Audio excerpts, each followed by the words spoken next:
ચંદન ને સુકડ કરતા પણ આ માટીની, આ દેશની ધરતીની માટીની સુગંધ છે। એટલે ગીતના શબ્દમાં કીધું છે કે ચંદન હે इस देश की माटी तपोभूमि हर ग्राम की, चंदन है इस देश की माटी तपोभूमि हर ग्राम की, हर बाला देवी की प्रतिमा बच्चा बच्चा राम છે। તો બચ્ચા બચ્ચા છે, રામ છે। એક એક દેવી જે સ્વરૂપ અહીંયા બેઠી છે એ દેવીનું પ્રતીક છે, એક એક બાલિકા છે એ દેવીનું પ્રતીક છે, એક એક બાળક છે એ રામ જેવું છે। એવા આ દેશના માનવી છે। ત્યારે આપ સૌએ માતાઓ બહેનો આ નારી સંમેલનમાં ભાગ લીધો છે એ બદલ આપને ખૂબ ખૂબ અભિનંદન આપું છે। અમને સાંભળ્યા, અમારું માન સન્માન આપ્યું। અમારું આઈસીડીએસ વિભાગ જિલ્લાની અંદર ખૂબ કામ કરે છે, હું એમને પણ અભિનંદન આપું છું। વહીવટી તંત્રએ મને અહીંયા બોલવાની જે તક આપી એમનો પણ ખૂબ ખૂબ આભાર માનું છું।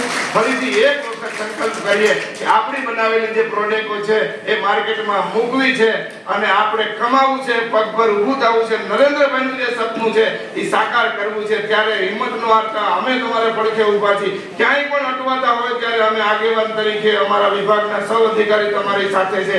ત્યારે કીધું છે કે જબ તક ના સફળ હો તો નીંદ ચैन को त्यागो तुम, जब तक ना सफल हो तो नींद चैन को त्यागो तुम, संघर्ष का मैदान छोड़ के मत भागो तुम, कुछ किए बिना जय जयकार नहीं होती, कोशिश करने वालों की कभी हार नहीं होती। आप સૌને વંદન। ભારત માતા કી જય।